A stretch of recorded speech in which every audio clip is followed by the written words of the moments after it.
Single dad let a runaway girl sleep in his clears throat diner. Then her mother arrived with police. That night, as the cold rain hammered hard against the windows of a small roadside diner, a single father made a choice that could destroy everything he had carefully built. The girl was shaking, soaking wet, telling him she had nowhere left to go. He simply gave her a place to sleep. But just a few hours later, the front door burst open. Officers flooded in, and standing behind them was a powerful woman trembling with barely contained rage. He had no idea that his single act of kindness had just touched a secret the entire town had been protecting. What would you have done if a single act of kindness had put you face to face with the law? The diner sat at the edge of a two-lane highway, like something the world had forgotten. A squat building with a neon sign that buzzed and flickered its orange glow, catching the edge of the gravel lot each night, like a dim lighthouse for travelers who had nowhere better to be. The sign read Bennett, and it had read that for 3 years now, ever since Elijah Bennett packed up the remnants of a life that no longer existed in the city and rebuilt it here on the margins where nobody asked too many questions and nobody expected too many answers. Elijah was 29 years old, a tall black man with a closely cropped fade and a quiet way of holding himself, though most mornings he felt older. He had the hands of a man who cooked for a living, calloused at the fingertips, scarred at the knuckle, never quite clean no matter how hard he scrubbed. He had learned to cook in his grandmother's kitchen back in a small Georgia town, a kitchen that had always smelled like cornbread and slow-simmered greens, where the radio played gospel on Sunday mornings and blues on every other day of the week. By the time he was 12, he could season a pot of beans the way she did by smell and instinct. By the time he was 22, he had worked in serious kitchens in the city, the kind with white tablecloths and wine lists thick as novels, the kind where executive chefs threw pans across stainless steel counters and considered it inspiration. He had been good at that world, precise, fast-controlled, under pressure. The kind of cook who could hold 6 simultaneous orders in his head and played all of them cleanly. But after everything that had happened, he had needed something smaller, something he could hold in both hands. He did not like talking about why he had left. The few regulars who came in on weekday mornings knew not to press. They knew about the accident in broad strokes, the wet road, the negligent driver who had run a red light without ever slowing the hospital room in which Elijah had sat alone for 11 hours before a nurse came to find him. They knew that his wife Naomi had been a schoolteacher with a laugh that filled rooms, and that she had been driving home from a parent conference when it happened. But they did not ask for details, and Elijah did not offer them. What they saw instead was a man who cooked eggs perfectly, kept the coffee hot at all times, and smiled in a way that never quite reached his eyes unless his daughter was nearby. Maya Bennett was 6 years old and entirely unfazed by the strangeness of growing up in a roadside diner. She had her mother's deep brown skin and her father's wide, observant eyes, and each morning Elijah sat with her at the back booth and worked through her hair with careful patience, parting it into neat sections, the small ritual of love that had become its own form of prayer. She did her homework in the corner booth every evening, spreading her worksheets across the laminate tabletop like she owned the place. Because in every way that actually mattered, she did. She had her mother's quiet intensity and her father's habit of observing people before speaking to them. She noticed things. She noticed when a customer came in carrying grief behind their eyes. She noticed when her father had slept less than 4 hours. She noticed everything, and she tucked those observations away with a patience that seemed far too large for someone her size. Here is something worth sitting with for a moment. Children raised in the presence of grief do not become smaller children. They often become larger ones, occupying more emotional territory than they were ever meant to. Maya carried her father the way her father carried her, only neither of them ever named it out loud. I think that is one of the quieter truths about families built around an absence. The remaining members do not just survive the loss together. They begin slowly and without discussion to hold each other up. The diner stayed open 24 hours, though the late stretch midnight to 5 in the morning was almost always empty. Truckers stopped sometimes, the occasional couple driving through after a concert.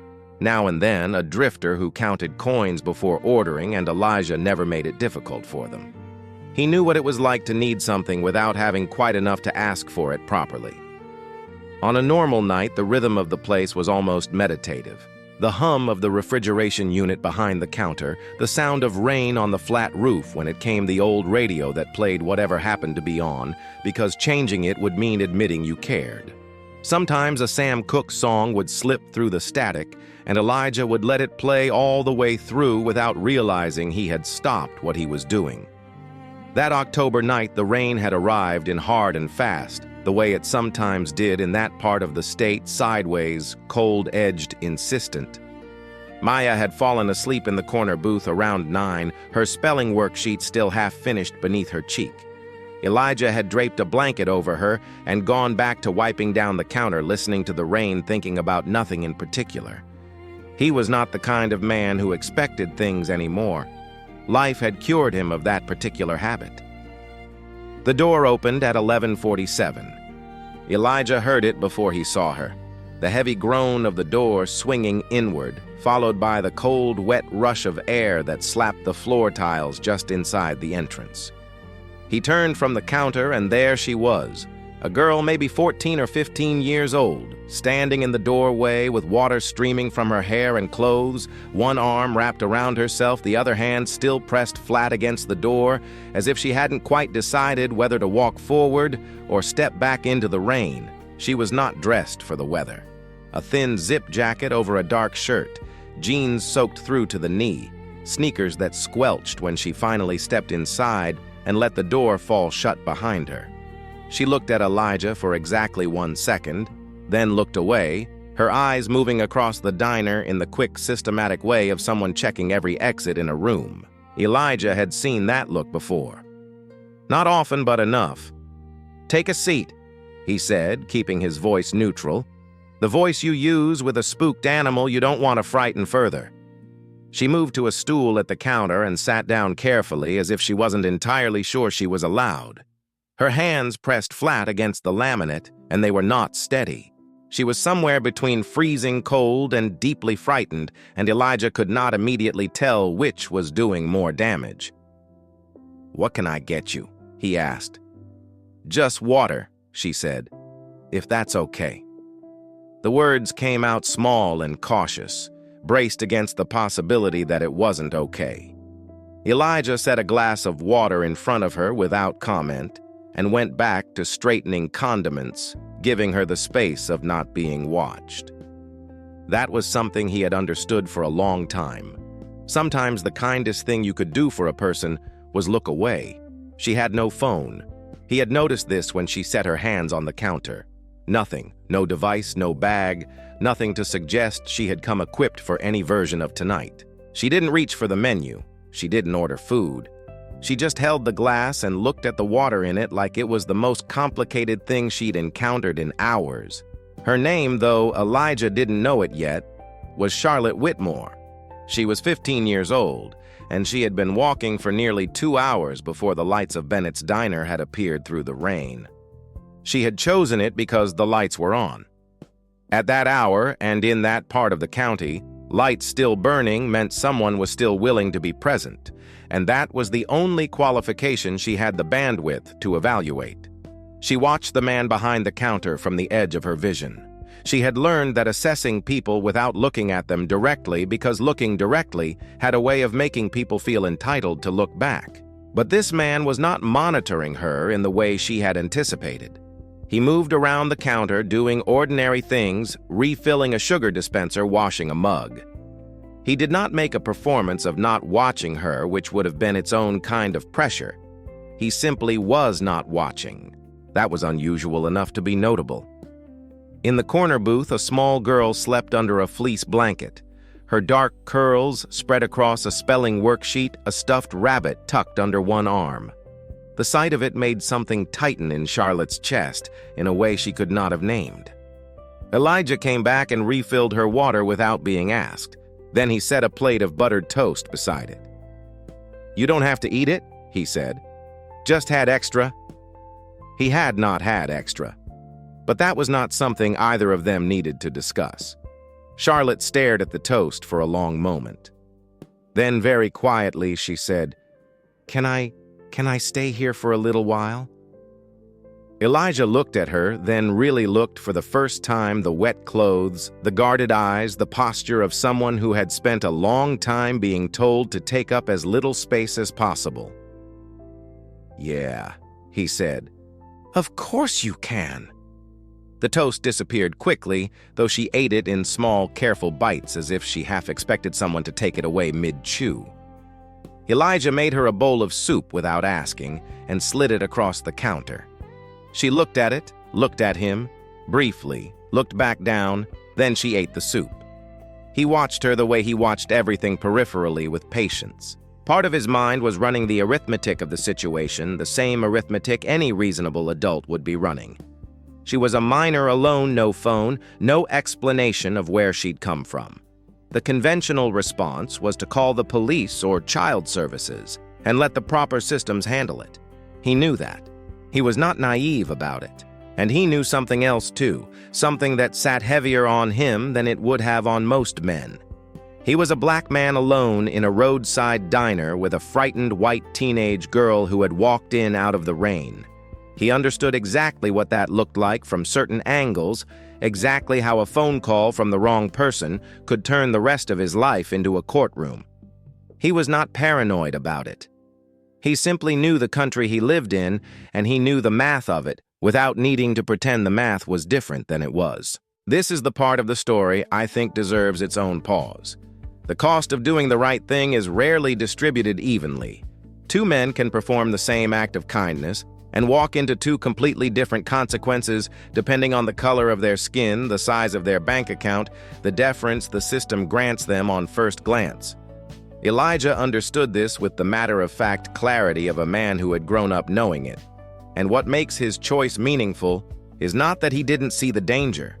It is that he saw it clearly and made his decision anyway. He had grown up in a small enough town to know which foster houses were good and which ones weren't. And he had spent enough time in waiting rooms and official offices to understand that the right thing on paper and the right outcome in reality did not always arrive at the same address. And he had spent the last 3 years raising Maya with a precision born from the knowledge that had someone been more careful, had someone paid attention on a wet road one Tuesday afternoon, had someone stopped instead of driving past, he would not be raising her alone at all. If there had been a stranger, someone who had paused, someone who had helped before the situation became permanent. He didn't say any of this out loud. "You warm enough?" he asked. Charlotte nodded, though her shoulders were still shivering. He went to the back and retrieved the old gray pullover he kept hanging beside the utility closet, a gas station purchase he'd never thrown out, and set it on the counter beside her without ceremony. She pulled it on immediately. Something in her expression loosened fractionally. "What's your name?" he asked. A pause. "Charlotte." "Okay, Charlotte, I'm Elijah." He didn't reach for a last name. "You don't have to tell me anything you don't want to. But I need to know one thing." She looked up. "Are you in danger right now?" "Immediate danger." The question seemed to catch her off balance. She actually thought about it, sat with it, which itself told him something, and then said, "Not right this second." "Okay?" He nodded once. "You can stay." It was not a thoughtless decision, despite how it might have appeared. The back room behind the kitchen had a cot he slept on himself during the occasional long night when driving home wasn't worth the effort. It had a lock on the inside. It was private, and it was safe. He told her this plainly. He told her he would not bother her. He told her he would be at the front counter all night, that the door had a bell she would hear from the back, that in the morning they could figure out a next step together if she wanted one, and that if she didn't want that, she was free to leave and he would not stop her. Charlotte listened to all of it with her hands wrapped around the soup bowl. "Why would you do that?" she asked. It was a fair question. Elijah considered it honestly. Because you need somewhere to sleep and I've got somewhere you can sleep, he said. That's it. She studied him a moment longer, measuring something she didn't have words for. Then she slid off the stool and followed him to the back room, where she sat on the edge of the cot and looked at the floor. "Thank you," she said. He nodded once and pulled the door shut behind him. Maya woke at midnight the way she sometimes did when something in the quiet had shifted. She climbed down from the corner booth, dragging her blanket, and padded into the kitchen in her socked feet, finding her father at the prep counter with a cup of coffee. "There's a girl in the back room," Elijah said before she could ask. Maya absorbed this with the measured seriousness she applied to most things. "Is she sad?" "I think so," he said. "Okay." She went back to the booth and fell asleep again. By 3 o'clock in the morning, the rain had eased to a persistent drizzle. Elijah made a circuit of the empty diner, checking the door locks, topping off the salt shakers, doing the small maintenance that occupied his hands when his mind wouldn't settle. Through the wall, he could hear nothing, but twice he had noticed the faint line of light under the back room door go dark and return clicking off and then on again, off and then on again, as if she had tried to sleep and kept changing her mind. At 4:30, a truck pulled into the lot. Its headlights swept across the windows as it turned. The bell above the front door had not rung, but from the back room came a sharp sound, a sudden gasp, the scrape of furniture, the unmistakable noise of someone scrambling upright in alarm. The light under the door came on and stayed on. Elijah knocked softly. "Just a truck. Customer coming in. You're fine." A silence. Then, "Okay." When Maya reappeared at 7 with her worksheet and her stuffed rabbit and set up in her usual booth, she glanced at the back room door with the deliberate casualness of a child who had already made a private decision. At some point, while Elijah was cracking eggs for a trucker at the counter, Maya slipped from her booth, walked to the back room, and knocked. Elijah turned to intervene. But before he could, the door opened.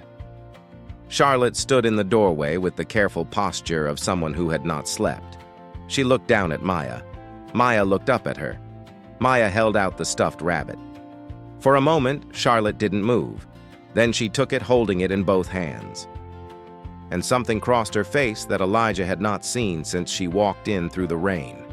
Something unguarded, undefended. The beginning of a smile. Fragile and completely real. "What's his name?" Charlotte asked.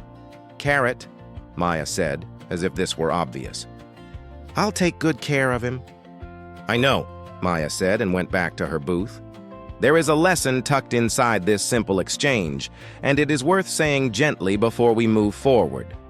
The world tends to teach us that kindness is a calculation that we should weigh who deserves it, who has earned it, who might take advantage of it. But sometimes the most honest kindness is the kind that simply asks nothing back. A bowl of soup, a safe room, a stuffed rabbit handed across a table by a child who has not yet learned to suspect strangers. These small offerings rarely solve anything by themselves, but they reach people in the places where larger, louder rescues never would. If you remember nothing else from this part of the story, remember this. You do not have to fix someone in order to help them. Sometimes you only have to leave a light on. Elijah said nothing. He turned back to the grill. But later, when the trucker had gone and the diner had settled into its mid-morning quiet, Charlotte sat at the counter with a cup of the coffee he'd put out and said something he had been turning over ever since. "They won't stop looking," she said. She was not speaking to him specifically. She was speaking to the counter, to the mug, to the particular problem of being seen by people who had decided they had the right to see you at all times. They never stop. That's the thing. They just never stop. Elijah didn't push. He set a plate of pancakes in front of her and let the sentence sit where it had landed. The diner opened its proper morning shift at 6 o'clock. And by 8, there were 4 regulars scattered across the booths, a retired highway inspector named Dale, a night shift nurse named Carol, who stopped in twice a week, and 2 farmers who sat at opposite ends of the counter and conducted their entire conversation at a volume meant for open fields. Maya had refilled her own orange juice twice and was deep in the complicated logic of a word problem about fractions. It was almost normal. That was what made it so strange how close to normal it all felt. Charlotte had eaten the pancakes, then a fried egg, then a piece of toast she had reached for herself without waiting to be offered. And Elijah had noticed that and considered it a small but significant thing. Taking something without waiting for permission, even something as simple as a piece of toast, was its own kind of reclamation. Around 9, when the regulars had thinned and the morning noise softened, Charlotte carried her empty plate to the pass-through window with the habitual ease of someone who had grown up around kitchens. Elijah noticed this too. "You need to figure out your next step," he said, not unkindly. "I can help with that if you want."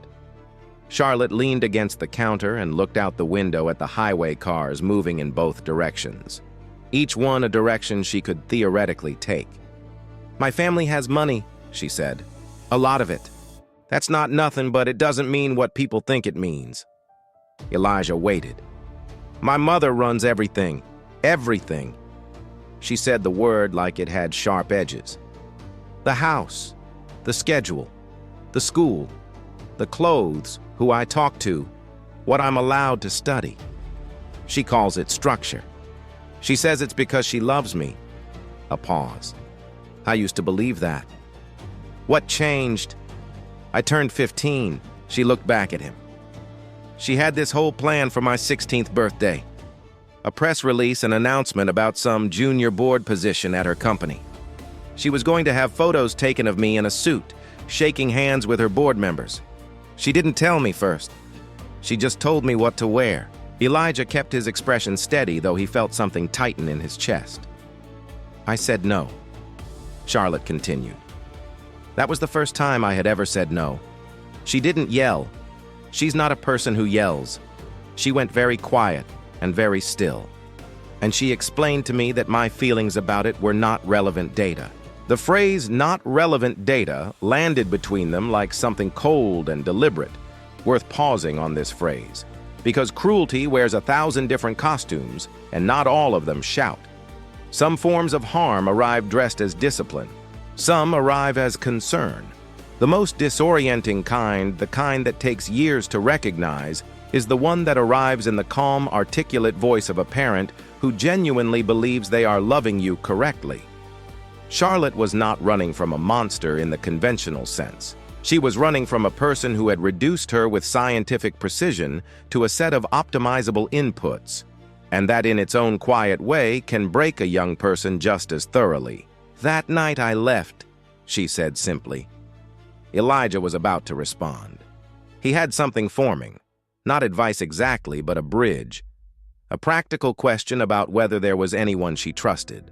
An aunt, a school counselor, a friend's parent, something measured and useful and real. He never got to say it. The bell above the front door rang, not the careful single tone of a customer stepping in from the parking lot. This was the full crash of the door thrown wide, the bell clanging hard and then cut off as the door struck the stop.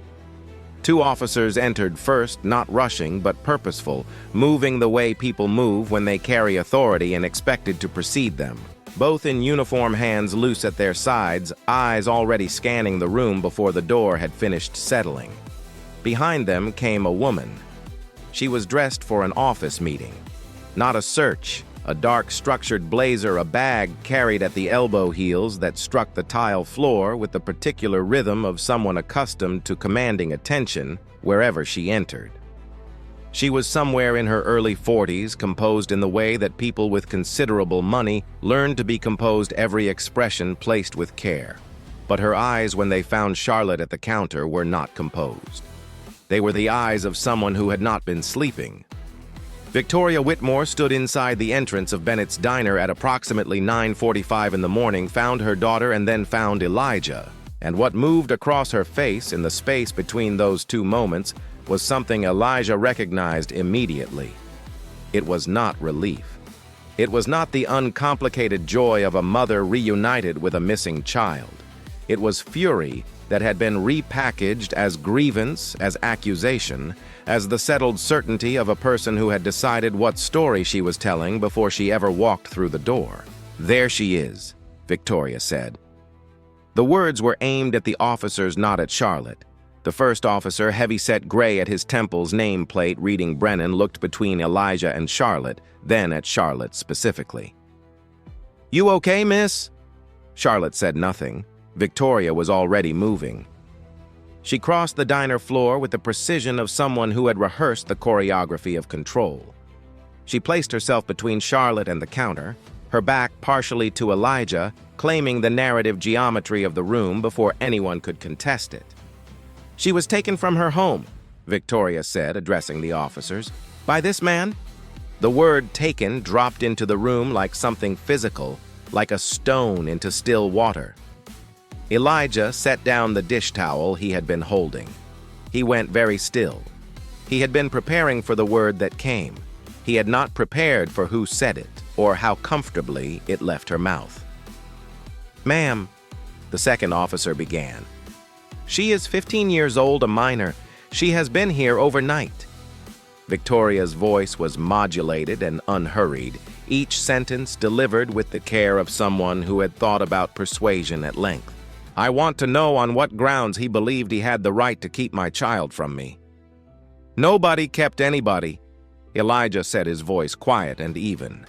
He had learned long ago that in a room with police, a black man's volume was always the first thing to be measured. "Sir, I need you to step back," Brennan said, though there was a question underneath his tone that Elijah catalogued carefully. In the corner booth, Maya had looked up from her fractions worksheet. She was perfectly still, watching her father with wide, very dark eyes. "She walked in here last night in the rain," Elijah said, his voice level, and unhurried, the voice of a man who had nothing to hide and understood that panic was the single least useful resource available to him. "She was soaking wet alone and didn't have anywhere to go. I gave her something to eat and a place to sleep safely. That is the entirety of what happened." Victoria turned to face him fully for the first time. The expression of someone encountering an obstacle she had not expected to be this calm moved across her features.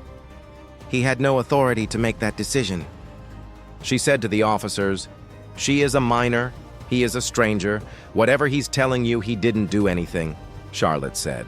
The words were quiet, almost too quiet, but every person in the room heard them. Victoria turned toward her daughter.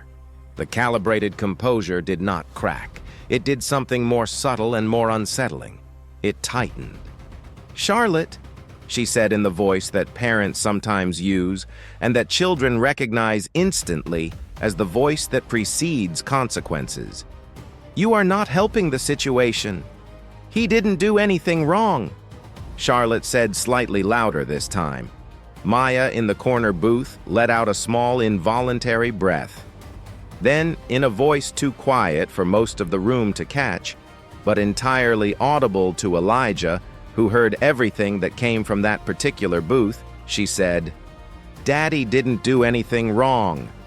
Officer Brennan shifted his weight. Victoria Whitmore was not a person who stumbled. She had been in rooms more hostile than this one.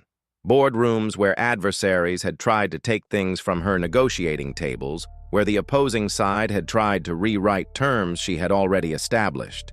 Situations where people had attempted to cast her as the villain and failed because she controlled the framing. She knew how to handle pressure.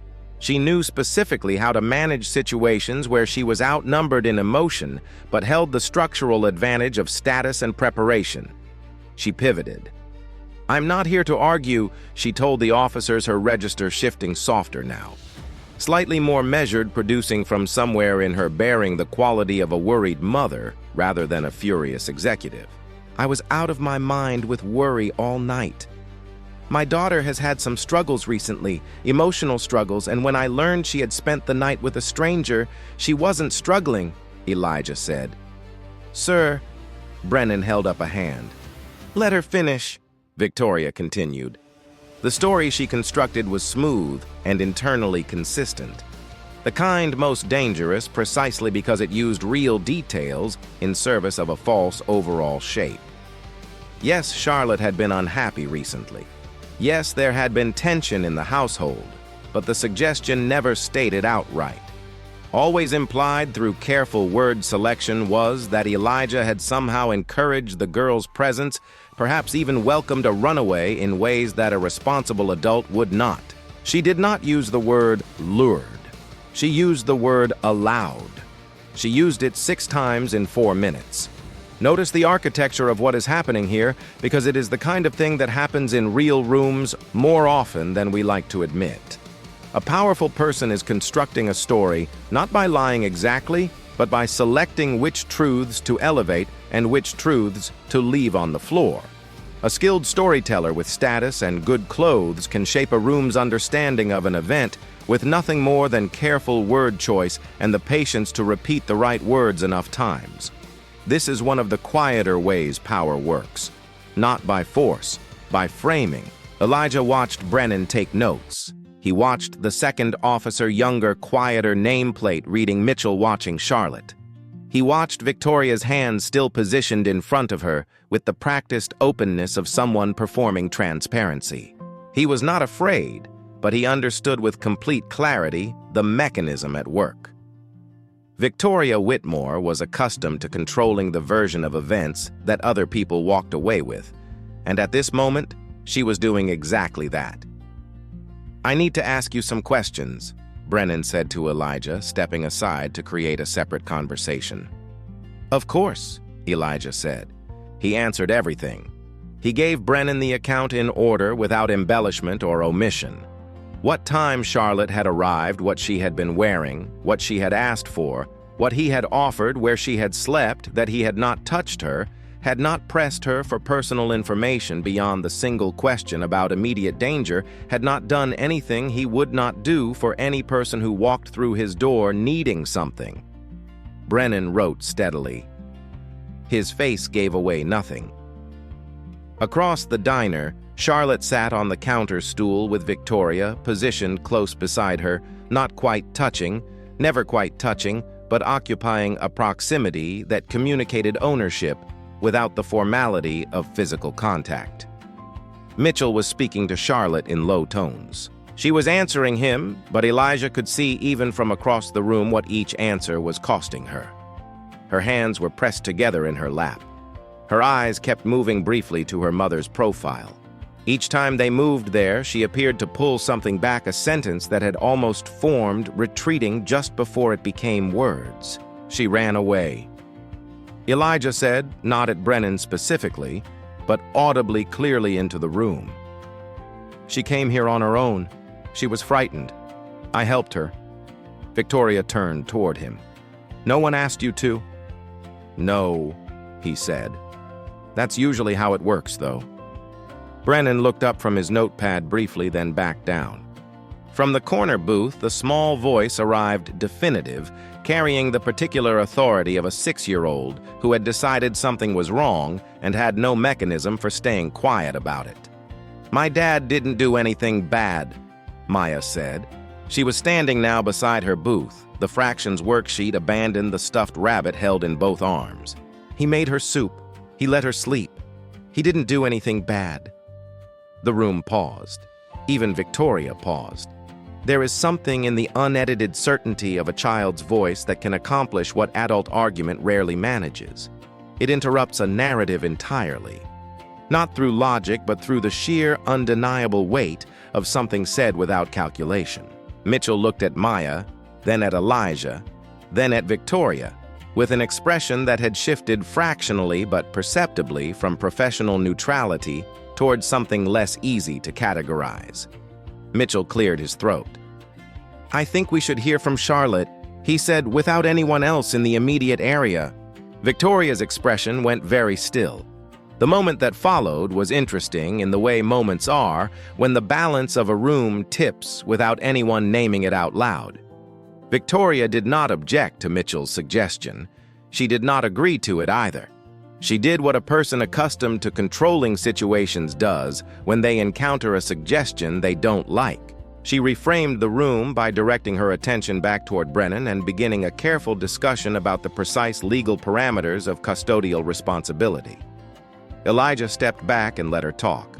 Mitchell was already guiding Charlotte gently toward the far end of the counter, creating the informal privacy of a few additional feet. Charlotte moved without resistance, and Elijah noticed something in the way she walked that was different from the night before, less braced, as if the hours of sleep and the morning of food and the company of a 6-year-old with a rabbit named Carrot had done something small but structural to the way she was holding herself together.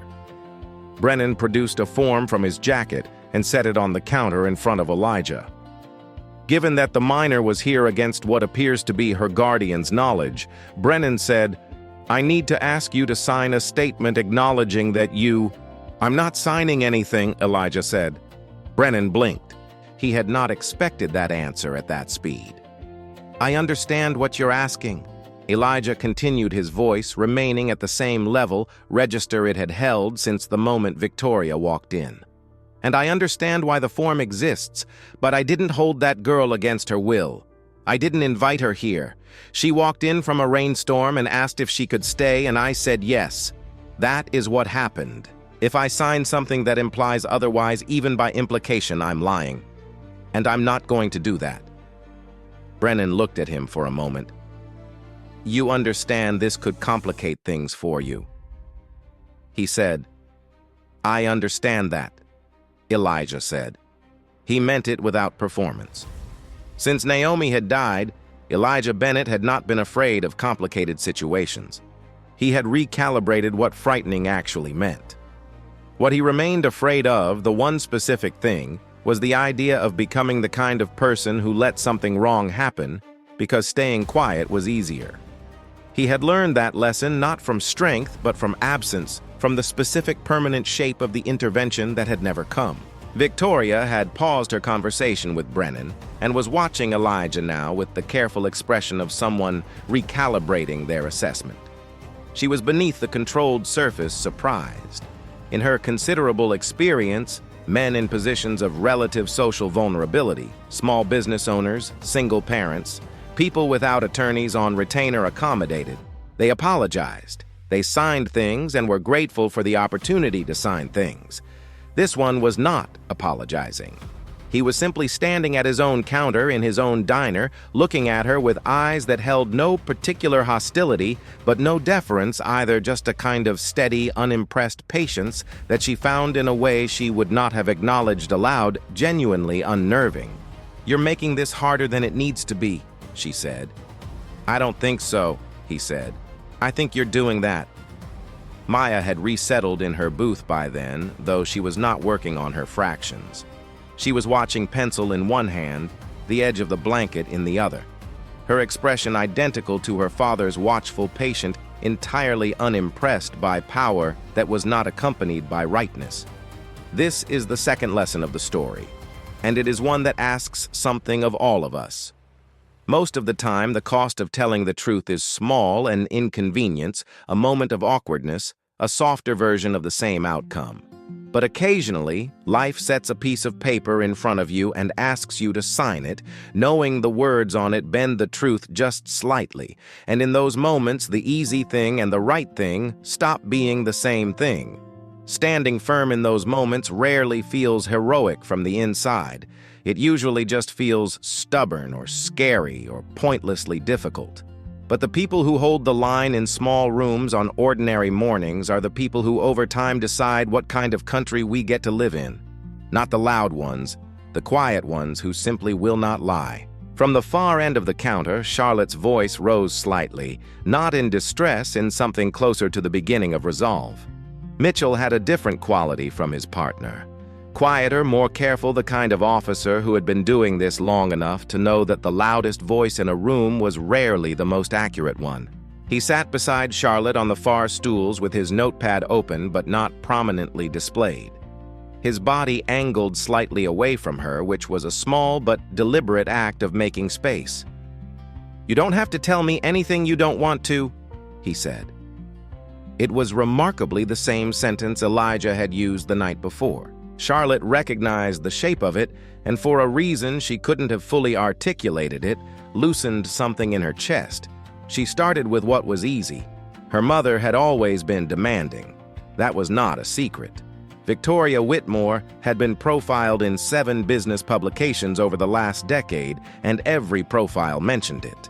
Her standards, her precision, her relentless expectation of excellence from everyone in her orbit.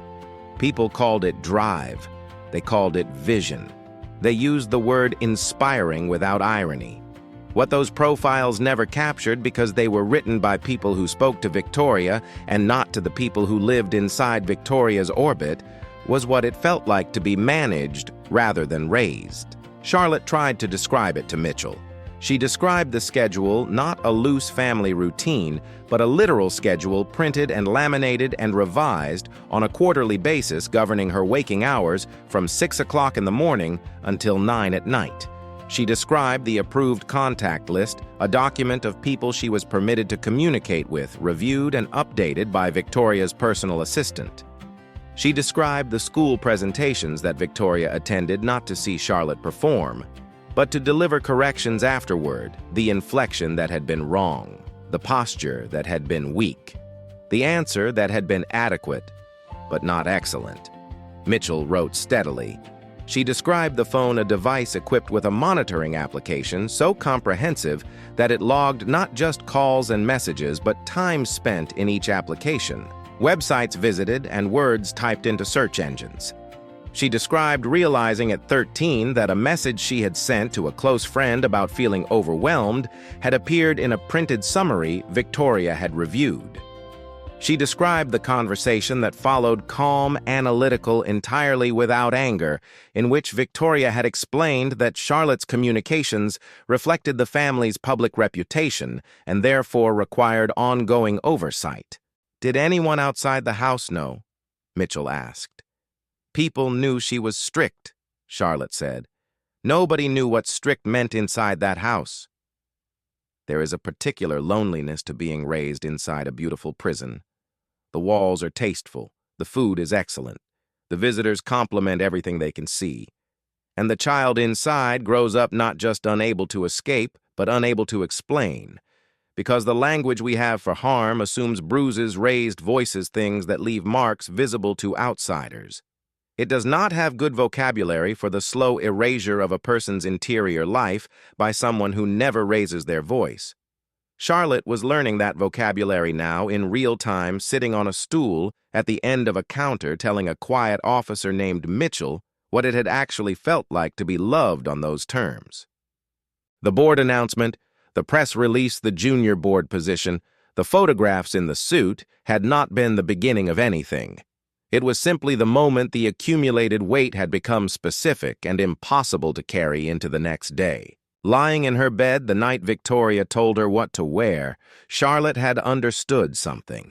There was no version of her future inside this system that contained anything she had chosen for herself. Every subsequent year had already been decided. Every appropriate feeling had already been assigned. She had not packed a bag. She had not planned. She had simply walked out. "She's not cruel," Charlotte said, and she seemed to need to be precise about this to locate the accurate word. "She doesn't hit me. She doesn't call me names. She's built a version of me that I'm supposed to inhabit, and there's no room inside it for the actual me." Mitchell looked up from his notepad. "That's a very precise way of putting it," he said. "I've had a long time to think about it," she said. At the other end of the diner, Victoria was still talking to Brennan, but the conversation had changed its shape. It was less directive now, more reactive. Elijah could see this without hearing the words. He watched Brennan ask something, watched Victoria take a slightly longer pause than she had been taking before answering. Charlotte looked down the length of the counter toward her mother. The distance between them was perhaps 30 feet. It felt in that moment like an accurate and honest measurement of something much larger and much older. "I was scared last night," Charlotte said to Mitchell quietly. "But it was the first time in a long time that I wasn't scared of the person I was with. He didn't ask me anything. He just made soup and let me sleep." Mitchell nodded once. Then he closed his notepad. Not because the conversation was finished, but because what he had needed to hear, he had now heard. Mitchell walked back toward the center of the diner with the measured pace of a man who had reached a conclusion and was not in a hurry to announce it. He spoke briefly with Brennan, a low exchange that Elijah could not make out, and then Brennan stopped writing on his form and recapped his pen. This was Elijah understood a meaningful gesture. Victoria was watching them. The expert composure had not left her face, but the architecture underlying it had shifted. She was reading the interaction, the way she read all situations, scanning for leverage, for indicators of control, and what she was reading was not tracking in her favor. "I have a few follow-up questions," Mitchell said, addressing Victoria directly for the first time. "My priority right now is getting my daughter home," Victoria said. "I understand these will take a few minutes." It was not framed as a request. Victoria set her bag down on the counter, a controlled movement, a performance of cooperative calm, and waited. Mitchell asked about the monitoring application on Charlotte's phone. He asked about the approved contact list. He asked about the quarterly schedule. He framed each question in the neutral procedural register of a careful interviewer.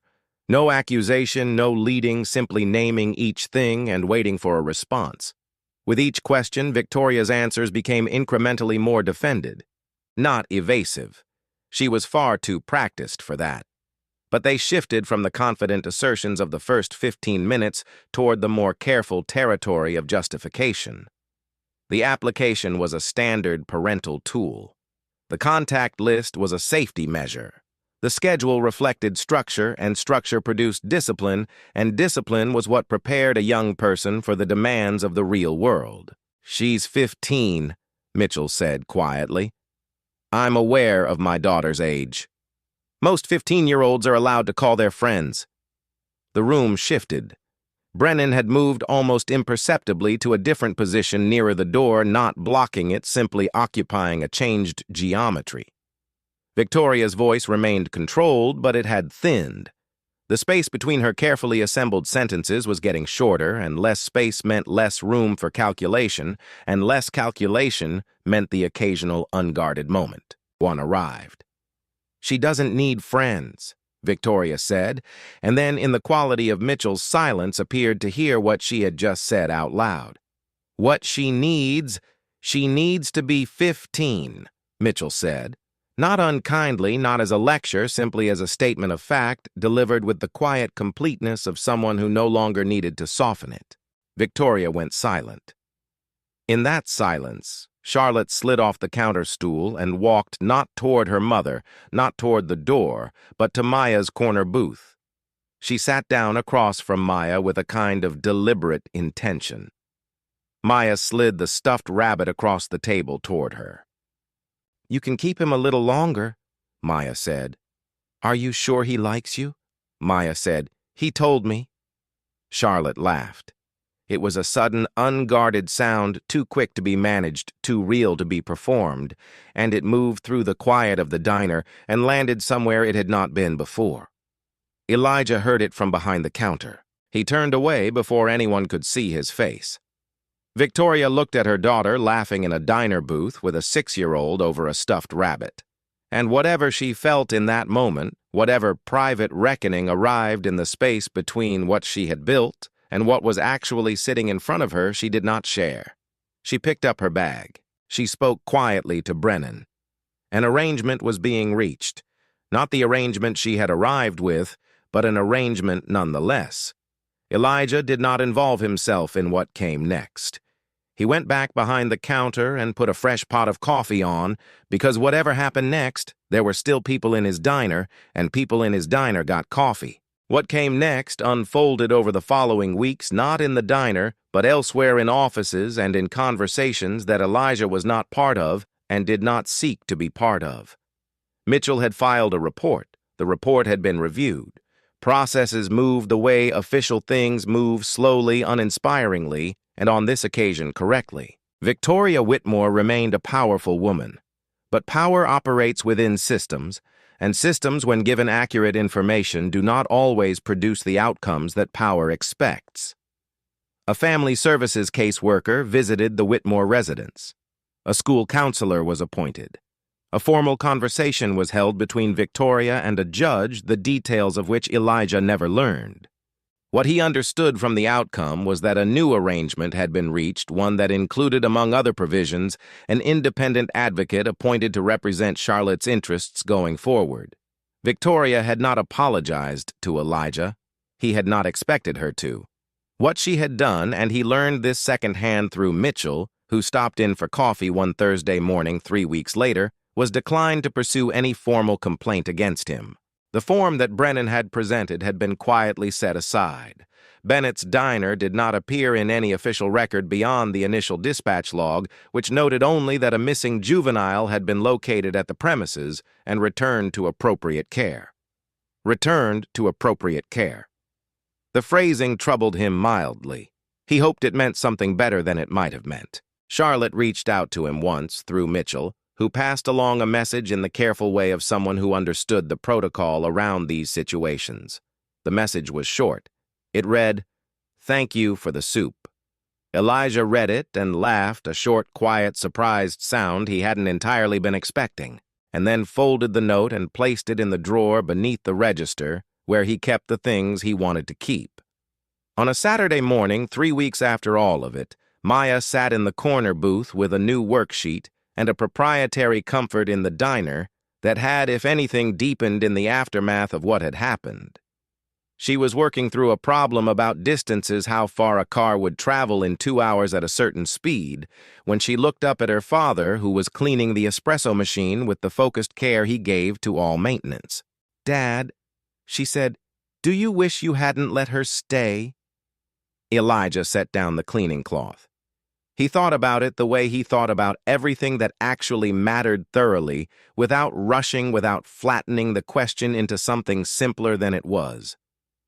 He thought about the 2 officers walking in about Victoria's voice, using the word taken about the form he hadn't signed about Mitchell's expression when he had closed his notepad. He thought about the laugh, Charlotte's laugh, the one that had contained no calculation in it at all.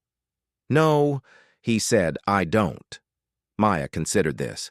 "Even though it was scary, especially because it was scary," he said. "The things that are right are sometimes the same things that are hard. That's not a sign you shouldn't do them. It's just the cost of doing them." Maya stayed with this for a while. The way she stayed with the harder problems, not rushing toward an answer, but remaining in the difficulty until the shape of it became visible. "Okay," she said eventually, and went back to her worksheet. Elijah picked up the cleaning cloth and returned to the espresso machine. Outside, a car turned into the lot. The bell above the door had not yet rung, but it would, and when it did, he would be ready. He was always ready. That was the particular nature of running a place that never closed.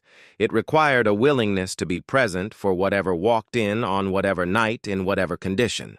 He had not built Bennett's Diner for its symbolic value. He had simply built a place that stayed open because staying open was the thing he knew how to do. And sometimes when the rain came in, cold and sideways, and a frightened girl found the lights still on at the end of a dark road that turned out to be exactly enough. Kindness is not always safe. It does not always resolve cleanly. It does not guarantee that the person who receives it will be grateful, or that the system surrounding it will respond with fairness, or that you will emerge from it unscathed.